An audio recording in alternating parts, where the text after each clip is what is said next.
भगवान श्री रामचंद्र जी के चरणों में वंदन करते हैं। भगवान हनुमान जी के चरणों में साष्टांग वंदन करते हैं। हमारे जो सद्गुरुदेव है, सद्गुरुदेव के चरणों में साष्टांग वंदन करते हैं। आप सभी श्रोतागण को विनम्र अभिवादन करते हैं और आज के हमारे चिंतन को हम शुरू करते हैं।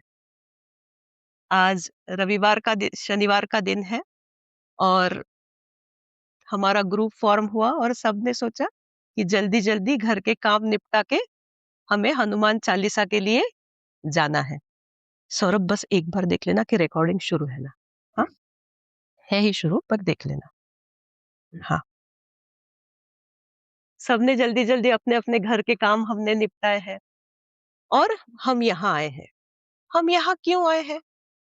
ठीक है, हनुमान चालीसा, पर हम सबको विश्वास है कि हमने अगर ये समझा तो हमें कुछ ना कुछ सुख जरूर मिलने वाला है। अब वो क्या सुख है वो हमें पता नहीं। क्या हमने कभी ऐसा सोच के देखा है कि हमारे पूरी जीवन में हर एक दिन में, बचपन के दिन तो हमें याद नहीं रहते, पर थोड़े बड़े होने के बाद सुबह उठने से लेकर रात को सोने तक हम जो भी कुछ करते हैं, हम अगर चाय पीते हैं या कॉफी पीते हैं, हम क्यों पीते हैं? क्योंकि उससे मुझे अच्छा लगने वाला है और मेरे दिन की शुरुआत एकदम तरोताजा होती है। हम एक्सरसाइज के लिए जाते हैं। क्यों जाते हैं? क्योंकि मुझे पता है उससे मुझे मेरा शरीर स्वस्थ रहा तो मुझे आनंद मिलने वाला है। बच्चों को स्कूल नहीं भी जाना हो तो भी माँ पिताजी उनको समझा बुझा के स्कूल भेजते हैं कि नहीं नहीं, ये तू करेगा तो तेरी भलाई है। किसी प्रिय व्यक्ति से फोन पे बात करते हैं, तब वो भी किस लिए? कि हमें आनंद आता है। कोई अगर अप्रिय व्यक्ति हो, उनको भी कभी टाटा बाय बाय जल्दी जल्दी करते हैं। वो क्यों करते हैं? क्योंकि उनके जाने से भी हमें आनंद मिलने वाला होता है। इन शॉर्ट, सुख की मीमांसा ये है कि हमारे पूरे जीवन में हम जो जो कुछ करते हैं, आप सोच के देखिएगा, जो भी कुछ whatever we do throughout the day is only in the search of happiness. We may not be aware of it, हमें शायद पता नहीं होगा कि मैं ये खुशी के लिए ही करती हूँ, पर हमें सबको उस चीज से आनंद की प्राप्ति करनी होती है। अब देखिए, सुख की तरफ बढ़ना और हर परिस्थिति में सुख की तरफ जाना, ये मनुष्य जीवन का स्वभाव है। हर मनुष्य का यही स्वभाव है। पर इस चक्र में होता क्या है कि हम मनमानी जिस चीज में मुझे लगता है कि ये चीज मुझे सुख देगी, वो चीज मुझे सुख देगी, फिर मैं देखता हूं कि मेरे आसपास वाले लोग जो जो करते रहते हैं। कोई अगर सैटरडे संडे फ्राइडे नाइट आते ही कोई क्लब जाते होंगे, तो मुझे लगता है कि सारे लोग जाते होंगे, तो मुझे भी शायद वहां जाके सुख प्राप्त होगा। ऐसे हम अलग अलग लोगों को देखते जाते हैं और अलग अलग लोगों को देख के या फिर हमारा भी मन जो कहता है उसके पीछे सुख ढूंढने की कोशिश करते हैं। हम सोशल मीडिया पे कितना सारा समय व्यतीत करते हैं। वो क्यों करते हैं? क्योंकि हमें लगता है कि मैं वो एंटरटेनमेंट देखूंगी तो मुझे कहीं ना कहीं सुख मिलने वाला है। बराबर, ये है कि सुख की मीमांसा।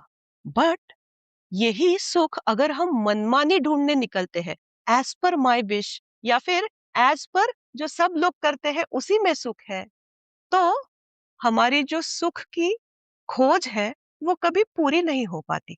हमारी जो आनंद की खोज है वो कभी पूरी नहीं हो पाती। बचपन में एक खेल खेलते हैं छोटे बच्चे कि आंखों पे पट्टी बांधकर पकड़म पकड़ी, ब्लाइंड फोल्ड बांध के पकड़ते हैं। अब देखिए कि किसी के आंख पे पट्टी बांधी हो और जिसके आंख पे पट्टी बांधी होगी उसको किसी ना किसी को तो पकड़ना होता है। ये हो खेल। पर अगर आंखों पे पट्टी बंधी हो तो देखिए, हम कभी कभी कितने परेशान हो जाते थे कि वो खेल खत्म ही नहीं होता, वो खेल खत्म ही नहीं होता। क्योंकि कोई तो पीछे से आके सर पे टपली मार के जाता है, जल्दी से भाग जाता है और हम ढूँढते-ढूँढते रह ही जाते हैं। वैसे ही है, अगर वही आँखों की पट्टी अगर खोल दे कोई, तो कितना झटके में पता चलेगा कि इसको हाथ लगा तो खेल खत्म। वैसे ही है कि सुख की चाह में हम सब बहुत अलग-अलग जगहों पे ढूँढते रहते हैं कि ये करने से मुझे सुख मिलेगा। पर वो सुख की खोज जो है, उसकी दिशा हमारी चूक जाती है। जब हम हनुमान चालीसा का पाठ करेंगे, जब हम उसका चिंतन करेंगे, उसको समझने का प्रयास करेंगे, हनुमान चालीसा, फिर रामायण या फिर हमारे शास्त्रों का भी जो अध्ययन है, वो करने के पीछे सिर्फ एक उद्दिष्ट है कि सुख का जो मार्ग है, वो मुझे बराबर दिखाई दे। अगर वो मुझे बराबर दिखाई देता है, तो मेरी दौड़ कितनी फास्ट हो जाएगी और उससे जो मुझे मिलने वाला सुख है। कितनी बार सुख, सुख, सुख ये वर्ड हमने यूज़ किया। तो सुख यानी क्या? थोड़ा हम सोचते हैं। आज हमारे मन के मुताबिक टॉस गिरता है तो हमें लगता है कि वाह वाह, आज का दिन बहुत अच्छा रहा। पर जब तबीयत साथ नहीं देती, जब बच्चे सुनते नहीं, जब बड़े हो रहे हो, टीनेज में हो, कॉलेज में हो, वो अपने लाइफ के डिसीजंस खुद लेते हैं और हम देख पाते हैं कि ये डिसीजन गड़बड़ होने के ही चांस ज्यादा है। या फिर मैं कुछ चाहती हूँ, वो चीज मुझे जॉब में नहीं मिलती। मेरे बहुत प्रेम और रिस्पेक्ट देने के बाद अगर मुझे फैमिली से वही प्रेम और रिस्पेक्ट वापस नहीं मिलता, तो क्या है कि मुझे सडनली दुख होने लगता है। देखिए, आज का पहला दिन है, इसीलिए हम एकदम से हनुमान चालीसा की शुरुआत, श्लोकों के अर्थ की शुरुआत शुरू करने से पहले थोड़ा समझ ले कि मैं जो सीखने वाला हूँ, सीखने वाली हूँ, उसके पीछे उद्देश्य क्या है? मुझे एकदम क्रिस्टल क्लियर पता हो। कोई भी शास्त्र की पढ़ाई, कोई भी स्तोत्र की पढ़ाई सिर्फ एक उद्देश्य से की जाती है, जो यह पढ़ई हनुमान चालीसा हो या सिद्धि साखी गौरी सा, कि उसको परमानंद की प्राप्ति हो। और इन शॉर्ट, अगर हम चाहे कि परमानंद क्या है, तो हमारे जीवन में प्रत्येक प्राप्त परिस्थिति में अगर हमारा आनंद, हमारी तृप्ति, हमारी निर्भयता, हमारी शांति और हमारा शांति, तृप्ति, निर्भयता, समाधान और आनंद, ये कभी भंग ना हो हर एक प्राप्त परिस्थिति में, तो उसे कहा जाता है परमानंद। कोई भी प्राप्त परिस्थिति में, इसका मतलब कि हम हमारे प्रयास या फिर प्रयत्न, एफर्ट्स छोड़ दे, ऐसा नहीं। पर हमारे प्रयास, हमारे एफर्ट बराबर करने के बाद कोई भी प्राप्त परिस्थिति में अगर हमारी शांति, तृप्ति, निर्भयता, आनंद और समाधान, इसको थोड़ा भी धक्का नहीं लगता, तो इसे परमानंद, और दूसरी भाषा में मोक्ष, और दूसरी भाषा में मुक्ति, नाम उसके अलग-अलग बहुत है। कोई कहेगा स्वरूप साक्षात्कार, कोई कहेगा ईश्वरानुभूति, बट बात यही है। इस एक चीज के लिए कि मुझे फॉरएवर खुश रहना है, मैं फिलहाल, कभी मुझे मेरे मन में कंपटीशन आती है, कभी गुस्सा आता है, कभी मुझे रेस्टलेसनेस लगता है, कभी मुझे डर लगता है, तबीयत को लेके, फाइनेंशियल स्टेटस को लेके, बाजू वाले देशों के जो आक्रमण चलते हैं उनको लेके, किसी भी प्राप्त परिस्थिति में मैं बहुत ही सुखी समाधानी रहूं, इसी के लिए सारी पढ़ाई होती है। दूसरी बात कि आज हम यहाँ पे सारे लोग इकट्ठा हुए हैं। इकट्ठा होने का जो कारण है, वो हमें लग सकता है कि हाँ, उन्होंने 2-3 बार ऐड डाला था, अपन जाके तो देखते हैं। फिर हनुमान चालीसा का स्तोत्र है, मैं घर में पाठ करना चाहती हूँ, पर कुछ ना कुछ करके रह ही जाता है। इकट्ठा करेंगे तो हमें बहुत फायदा होगा। उस ड्राइव से तो मैं जाऊं और मैं करूं, या फिर किसी को लगेगा कि मेरी ही सहेली है, तो मुझे जाना चाहिए। हर किसी का कारण यहाँ आने का ऊपर-ऊपर से अलग-अलग हो सकता है, पर अंदरूनी कारण सबका एक है और वो कारण है, हमारे मराठी में संत बताते हैं कि बहुत सुकृताची जोडी तेव्हा विठ्ठल आवडी. यानी शुद्ध पुण्य की जमावट बहुत ज्यादा जब होती है, तब भगवत तत्व की तरफ हम अपने आप आकृष्ट होते हैं और हमें ऐसे यही फोरम ऐसा नहीं, पर जहां शुद्ध ज्ञान बताया जाए, ऐसे फोरम की तरफ हम अट्रैक्ट हो जाएंगे. हमें अपॉर्चुनिटी मिलती है, हमें संधि संधि को क्या कहते हैं हम? ठीक है, हमें ऐसी अपॉर्चुनिटी मिलती है और फिर वो अपॉर्चुनिटी को पकड़ना और आगे बढ़ना, ये हमारे हाथ में होता है. आगे बढ़ते हैं. हनुमान चालीसा. भारतवर्ष में अगर कोई एक स्तोत्र, हम सोचते हैं कि ऐसा कौन सा स्तोत्र भारतवर्ष में है कि जो उत्तर से लेके दक्षिण तक हर किसी के सुप्रसिद्ध स्तोत्र में आता है. सब हर किसी को वो स्तोत्र पता ही है, हर किसी को उस स्तोत्र की महिमा पता है. तो ऐसा एक स्तोत्र है जो उत्तर से दक्षिण तक सबका बहुत ही चहीता स्तोत्र है, तो वो है हनुमान चालीसा. ये जो हनुमान चालीसा है, हमें ऐसा लगता है कि हम उसका अर्थ हम जानते हैं ऊपर ऊपर से, कि जैसा पहला श्लोक है, जय जय जय हनुमान ज्ञान गुण सागर, जय कपीसति हूँ लोक उजागर. और ऐसे चालीसों श्लोक का अर्थ हम जानते हैं. हाँ, बराबर है, अर्थ हम जरूर जानते हैं, पर अगर हम अर्थ जानते हैं, तो उसके पीछे जो फलश्रुति लिखी है कि जो यह पढ़ई हनुमान चालीसा, हो या सिद्धि साखी गौरी सा, कि उसको परमानंद की प्राप्ति हो जाए, तो ये क्यों नहीं हुई फिर? संतों ने कह के रखा है, तो संतों की बात तो सच होनी चाहिए, क्योंकि संत भगवान के चरणों में विलीन हो गए होते हैं. इसके बाद उनके मुख से जो भी शब्द आते हैं, वो ऋतुम्बरा प्रज्ञा से आते हैं और हर एक शब्द सही ही निकलता है. फिर ऐसा क्यों नहीं हुआ कि जो यह पढ़े हनुमान चालीसा, हो या सिद्धि साखी गौरी सा? क्योंकि जब हम पाठ करना या पढ़ना ऐसे समझते हैं, इसका मतलब कि उसका अर्थ पूरी तरह से समझ लेना, उसके ऊपर चिंतन खुद करना और उसके बाद उसे निधिध्यासन यानी अपनी प्रैक्टिकल लाइफ में उतारना.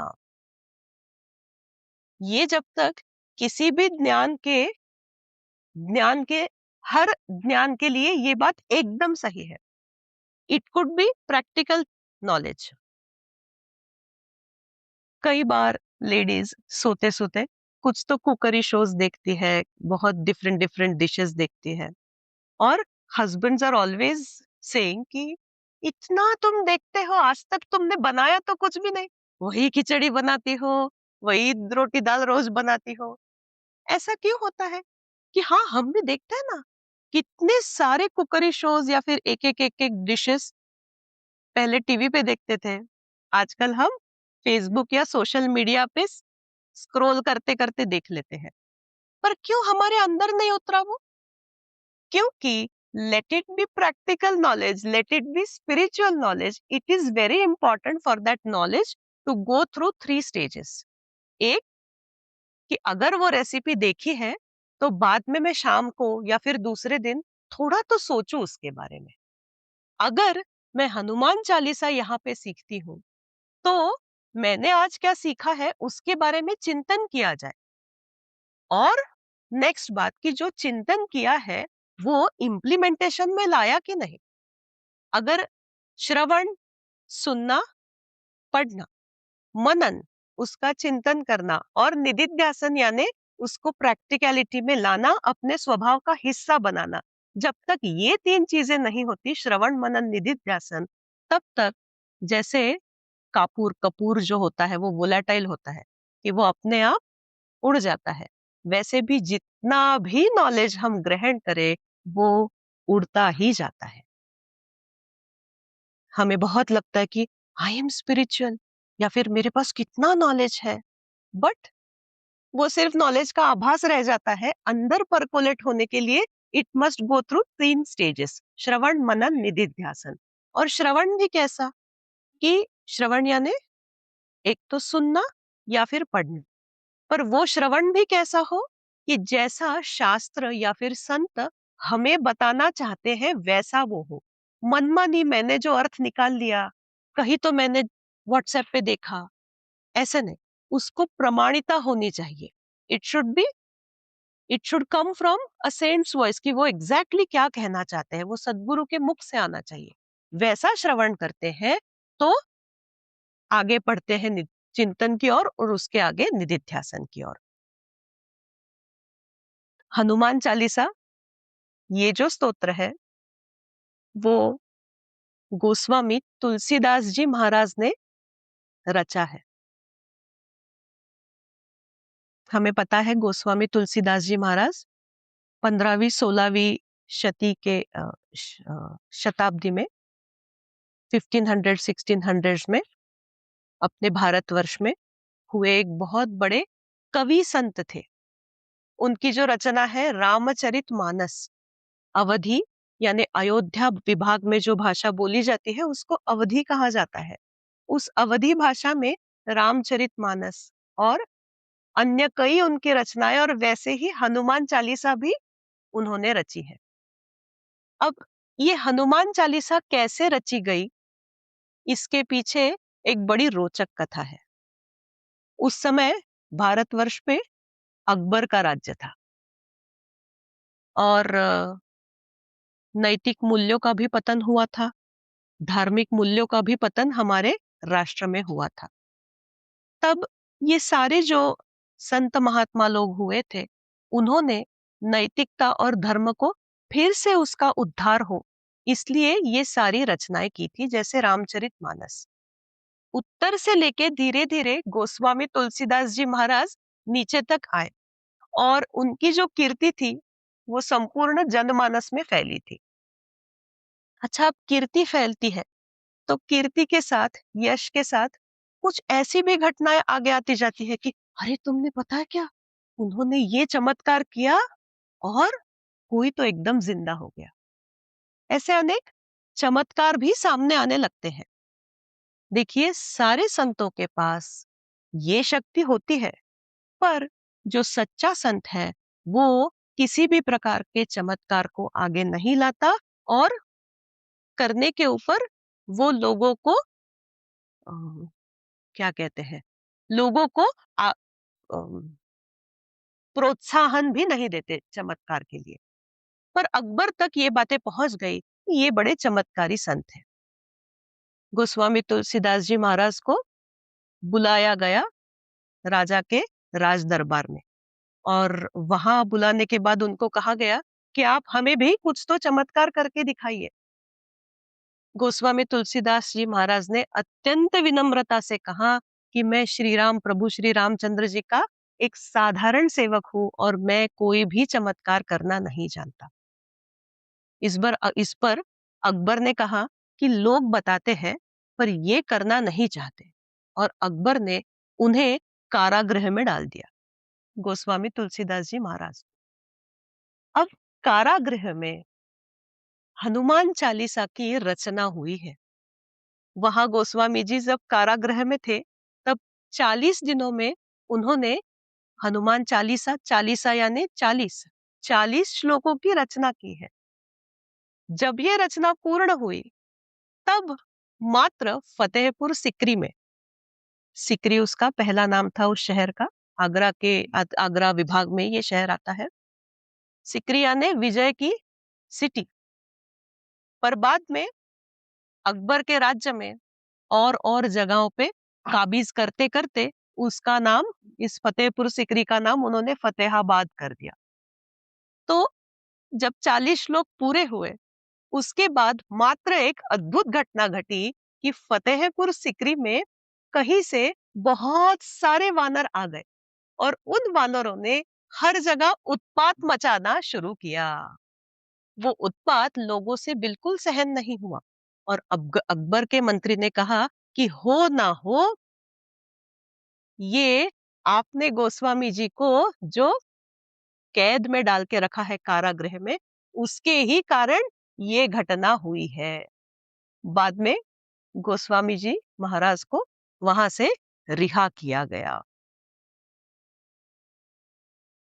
ही वॉज रिलीज्ड फ्रॉम कारागृह, जेल। करेक्ट, कारागृह इज जेल। छोटे बच्चों को आजकल, हमारे जमाने में ऐसा था कि हम हमारी मम्मियों को मराठी से, मेरी मदर टंग मराठी है, मराठी से पूछते थे कि इसको इंग्लिश में क्या कहेंगे।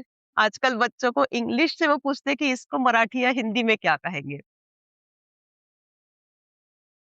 गोस्वामी, उनको गोस्वामी क्यों कहा जाता है? संस्कृत भाषा में गो शब्द का अर्थ है इंद्रिय। हमारे 5 सेंस ऑर्गन्स है और 5 कर्मेंद्रिय भी है। इंद्रियों का जो स्वामी है, अपनी इंद्रिया जिसके काबू में पूरी तरह से है, उसको गोस्वामी कहा जाता है। देखिए, मैं अगर मार्केट से जाती हूँ, मार्केट में मुझे एक 4 नंबर की दुकान पे जाना है, पर 4 नंबर की दुकान में जाने के लिए मेरे घर में सामान की बहुत भरभराट है, सारा घर सामान से भरा है। पर मैं क्या करती हूँ, नंबर 1, नंबर 2 हर दुकान की तरफ आंखें भर भर के देखती ही जाती हूँ। इसका क्या अर्थ है? क्या मेरी आंखें मेरे कंट्रोल में है? नहीं है। मुझे अगर कुछ बताया गया है कि एक चीज जो अच्छी है वो सुनना, तुम गॉसिप मत सुनना। पर अगर जब मैं सहेलियों के साथ हूँ और कोई कहता है ये तूने सुना क्या, तब मेरे कान इमीडिएटली, या फिर मैं अंदर कुछ काम कर रही हूँ तो मैं कहती हूँ, अरे रुको रुको रुको, मुझे भी आना है, अब बताओ क्या हुआ। इसका क्या मतलब है कि हमारे इंद्रिया जो है वो हमारे काबू में नहीं है। पर जो गोस्वामी है, मराठी में उसका अपभ्रंश होके गोसावी कहा जाता है। शायद बाकी राजस्थानी गुजराती भाषाओं में भी ऐसे कहते होंगे। पर गोस्वामी या गोसावी ऐसी एक व्यक्ति है कि जिसकी इंद्रिया उसके संपूर्ण काबू में है। हनुमान जी के तुलसीदास जी महाराज बड़े उच्च कोटि के भक्त थे। प्रभु श्री रामचंद्र जी के भी बड़े उच्च कोटि के भक्त थे। अब आते हैं कि हमने अभी अगर हनुमान चालीसा सीखना है या फिर हमें वो समझनी है, तो हम किस लिए समझे? छांदोग्य उपनिषद बताता है कि यदेव विद्यया करोति श्रद्धयोपनिषदा तदेव वीर्यवत्तरम भवति।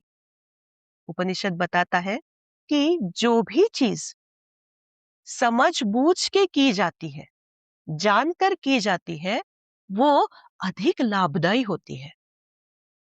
अब देखिए, ये तो संतों के शब्द है। जैसे हमने अभी देखा कि वो उनकी ऋतुंबरा प्रज्ञा से आए हैं, कि जब वो भगवान के साथ एक हुए हैं, तो वो चीज का भी, वो हर एक शब्द का भी अपना प्रभाव है। परंतु वही बात, वही शब्द उनके भाव तक हम जब पहुंचते हैं, तब वही पाठ बहुत बहुत अधिक हमारे लिए परिणामकारक साध्य होता है। हनुमान चालीसा पढ़ने के बहुत फायदे हैं, पर वो फायदे अगर हम यहाँ पे गिनाना यानी काउंट करना शुरू करते हैं, तो क्या कहते हैं कि इट वुड बी अ तौहीन फॉर हनुमान चालीसा। कैसे?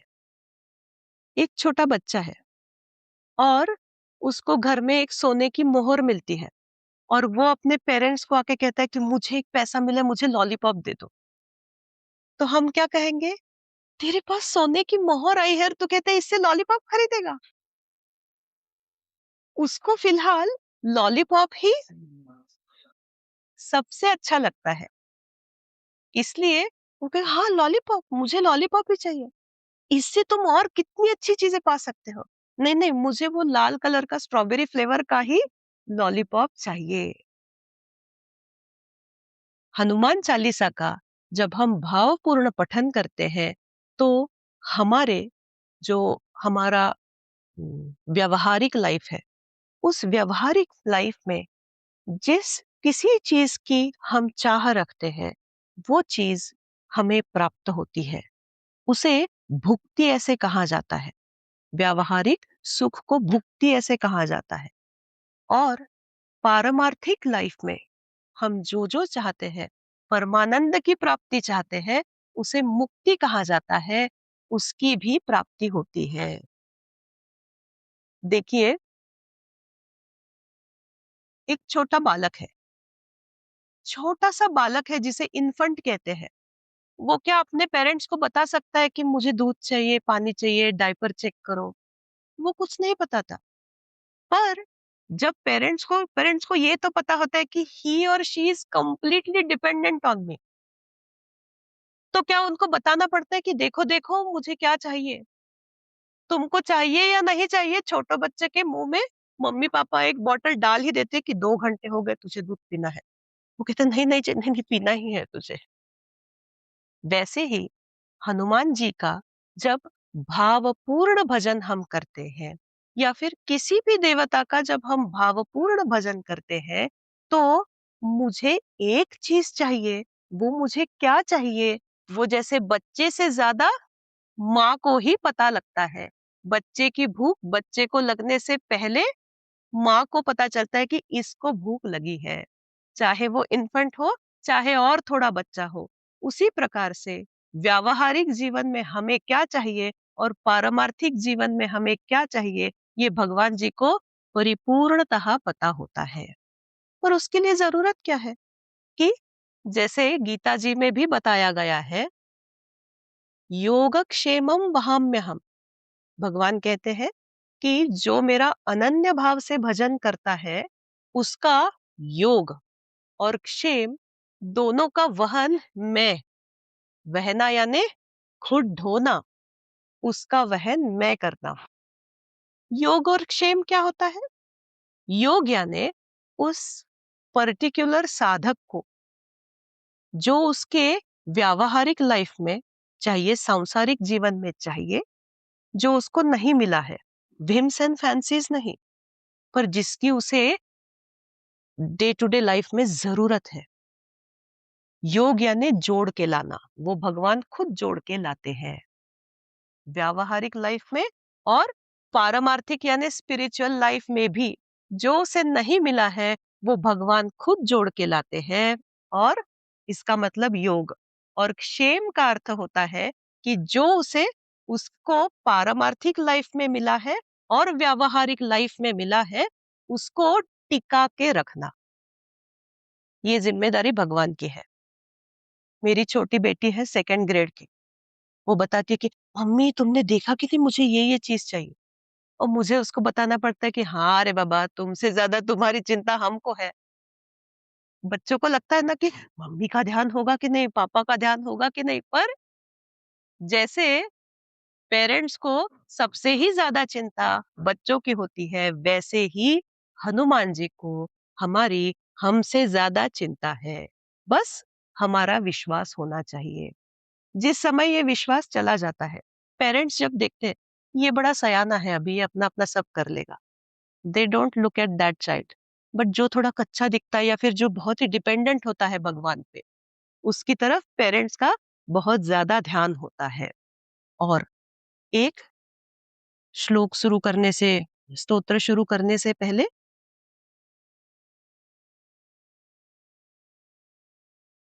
एक महत्वपूर्ण बात, हनुमान जी विजय देवता है। विजय देवता जो हमें विजय प्राप्त कराते हैं। किस लिए विजय चाहिए? जो एक पारमार्थिक साधक है, उसको साधना कंप्लीट करने के लिए विजय चाहिए। उसकी अड़चने आती है, उसके अड़चनों, उसके राह में जो बाधाएं आती है, उनका निवारण करने के लिए उसको हनुमान जी की भक्ति करनी है। फिर एक कार्यकर्ता है। कार्यकर्ता यानी कार्यकर्ता सिर्फ पॉलिटिक्स में ही होते हैं ऐसे नहीं। कोई भी जो कार्य करना चाहता है और विशेष रूप से उसे कंप्लीट करना चाहता है, उसे ज़रूर ही हनुमान जी की भक्ति करनी ही चाहिए। और तीसरी बात, जो विद्यार्थी है, छात्र है, जो किसी भी प्रकार की पढ़ाई करता है, जो स्कूली ही पढ़ाई करता है ऐसा नहीं, उसको भी हनुमान जी की विशेष रूप से भक्ति करनी चाहिए। और हर कोई सामान्य आदमी भी हनुमान जी की भक्ति करता ही है। पर अगर ये तीन है, पारमार्थिक साधक, किसी भी प्रकार को कार्य करता, यानी किसी कार्य की पूर्ति करने की इच्छा रखने वाला, और तीसरा छात्र यानी स्टूडेंट, उनको हनुमान जी की विशेष रूप से भक्ति करनी चाहिए। थोड़ा और आगे बढ़ते हैं। मुझे मैं कहती हूँ, बच्चे कहते हैं कि मेरी माँ मुझे बड़ी अच्छी लगती है, या फिर कोई कहता है कि मुझे मेरे पिताजी यानी फादर बड़े अच्छे लगते हैं। पर कुछ सालों में क्या होता है कि वही लड़की जब ससुराल जाती है, तो वो अपनी माँ की सारी आदतें लेके क्या आगे नहीं जाती? या फिर जो कहता है कि मुझे मेरे पिताजी बड़े अच्छे लगते हैं, तो पिताजी के जो सारे गुण हैं, माताजी के जो सारे गुण हैं, जिनको वो अच्छे लगते हैं, उनमें कंप्लीट डेटा डाउनलोड होके अपने बच्चों में आता है। तो अगर मैं कहूँ कि मैं हनुमान जी का भजन करती हूँ और उसके बाद हनुमान जी के गुण एक पैरेलल लाइन में रहे और मेरे गुण दूसरी पैरेलल लाइन में रहे, and we know parallel lines never meet, तो उस पठन का हम जितना चाहते हैं उतना फायदा नहीं होता। इसीलिए हनुमान के कौन से गुण, वो क्या है, वो डिटेल में हम सब मिलके यहाँ पे चिंतन करने वाले हैं। हम हमारे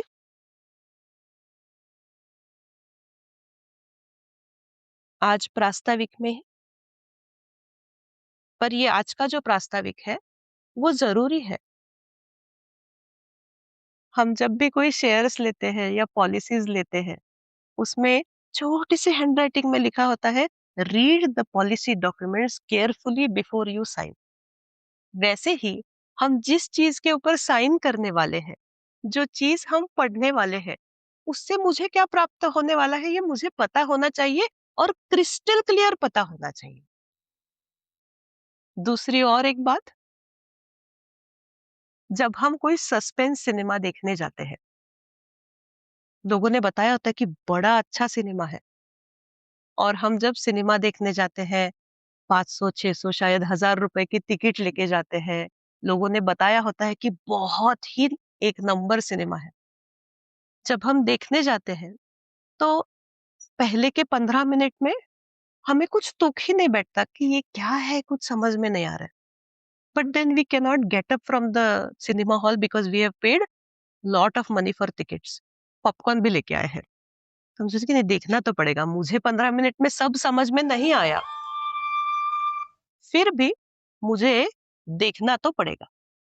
फिर जैसे जैसे सिनेमा का समय आगे बढ़ता जाता है, वैसे वैसे अच्छा इसलिए वो चीज बताई गई थी, and by the time the movie gets over, हमें सारी मूवी सस्पेंस, अच्छा पहले इसलिए वो दिखाया था सीन, सारे सीन्स की लिंक बराबर लगती है। यहाँ हम जब चिंतन कर रहे हैं, तो एक ही सत्र में, एक ही सेशन में हमें जो चाहिए वो चीज मिलेगी ऐसे नहीं, पर हमें हमारे प्रयत्नों में सातत्य रखना पड़ेगा, कंटिन्यूअसली हमें हमारा एफर्ट डालना पड़ेगा। हम हनुमान चालीसा की आज छोटी सी शुरुआत करते हैं, और अगले सत्र से फिर एक एक श्लोक हमारे शुरू होंगे। ये जो शुरुआत का दोहा है, श्री गुरु चरण सरोज रज, निज मन मुकुर सुधारी, बरनउँ रघुबर बिमल जसु, जोदायक फलचारी। इसका अर्थ क्या है? गोस्वामी तुलसीदास जी महाराज कहते हैं कि मेरे श्री गुरु चे श्री गुरु जी। श्री गुरु कौन है? गुरु बहुत है, टीचर्स बहुत है, पर जो मोक्ष मार्ग तक, परमानंद की प्राप्ति तक, अंत तक ले जाए, उसे ही श्री गुरु या सद्गुरु कहा जाता है। हमारे भारतवर्ष में ये परंपरा श्री शंकर जी से चलती हुई आज तक भी है। हमारे भारतवर्ष में ऐसे अनेक महात्मा सद्गुरु आज भी है कि जो अपने साधक को, शिष्य को बड़े ही प्यार से, आसानी से मोक्ष मार्ग तक, आखिरी तक पहुंचाते हैं। ये वो श्री गुरु है। श्री गुरु चरण सरोज रज। मेरे श्री गुरु के चरण, पहले अर्थ पढ़ते हैं और उसके बाद देखते हैं। मेरे कम श्री गुरु के चरण जो कमल रूपी है, उन चरणों की जो धूल है, उस धूल ने मेरे मन का आईना साफ कर दिया। उसके कारण अब आगे जाके मैं श्री रघुनाथ जी का निर्मल यश जो है वो वर्णन करूंगा। जो दायक फलचारी, उससे क्या फल प्राप्त होते हैं? 4 फल, 4 पुरुषार्थ जो है, धर्म, अर्थ, काम और मोक्ष। इसकी आज हम पहली पंक्ति देखते हैं और फिर हम आज यहाँ पे रुकेंगे।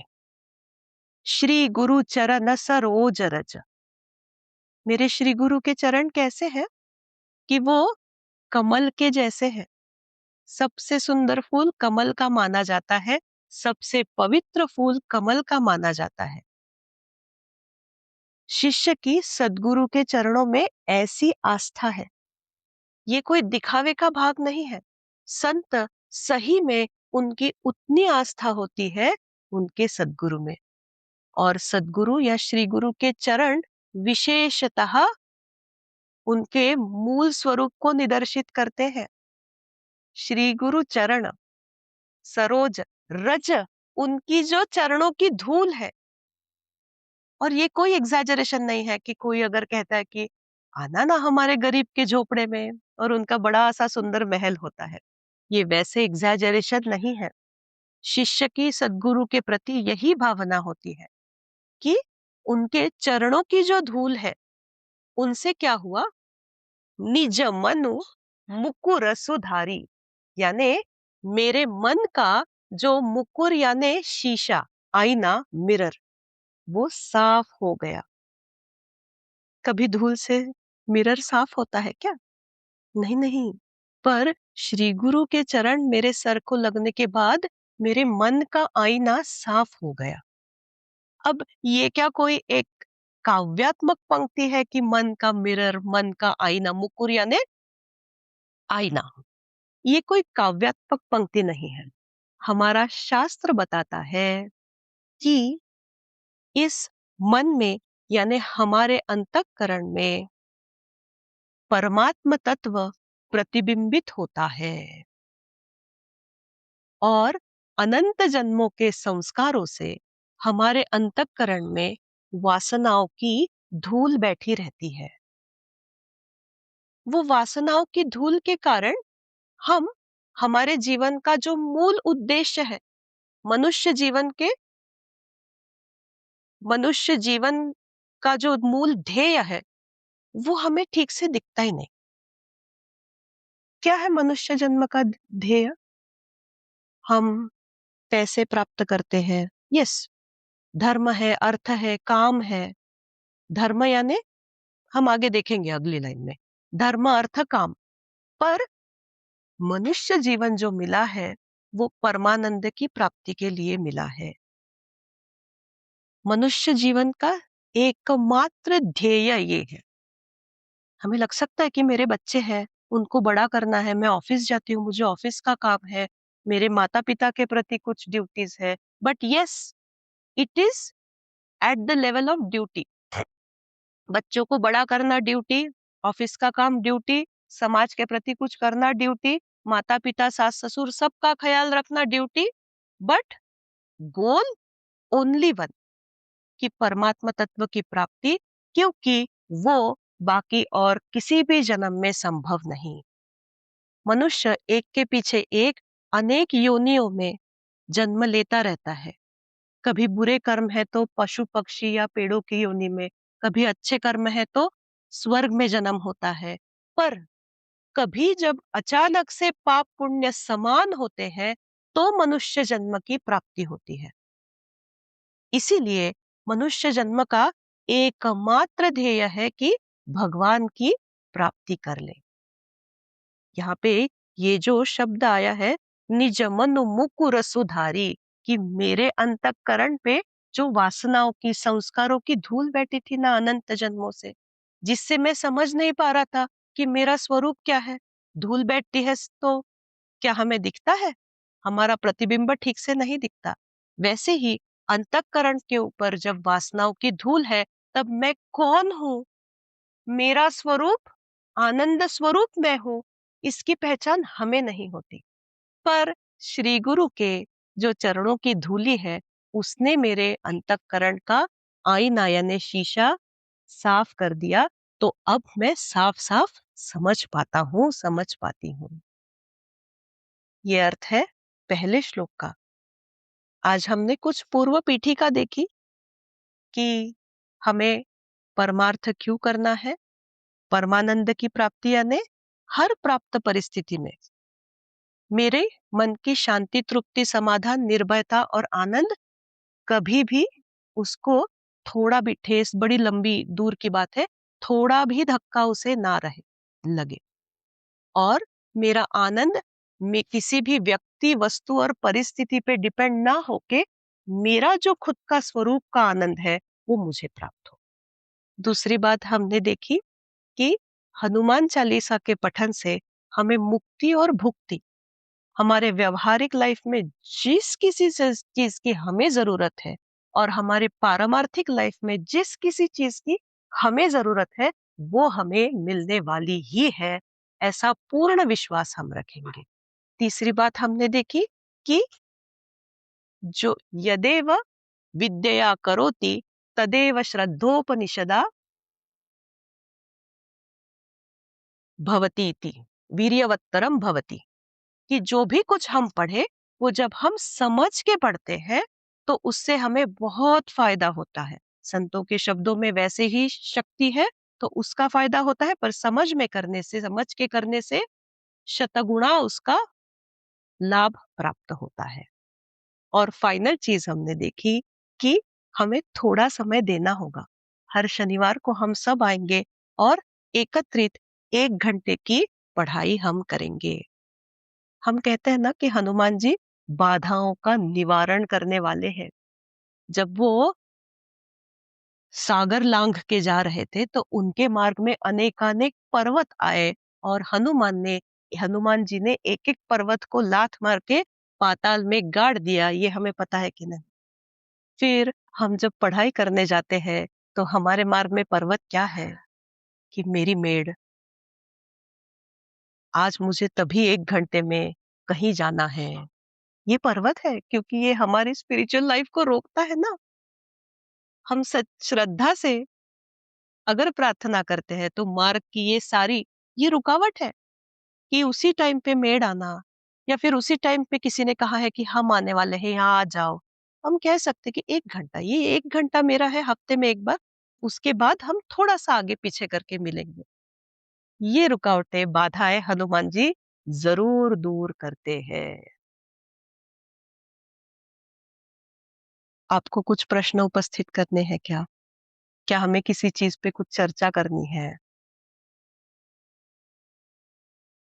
जैसे जैसे हम आगे भी बढ़ते जाएंगे, कई सारे सवालों के जवाब हमें मिलते जाएंगे। पर अभी क्या हमें कुछ चर्चा करनी है? थोड़ा समय हम डिस्कशन या फिर क्वेश्चन आंसर्स के लिए देंगे और उसके बाद सब मिलके इस प्रिंट आउट में हनुमान जी की आरती है, हम सब मिलके ये आरती करें।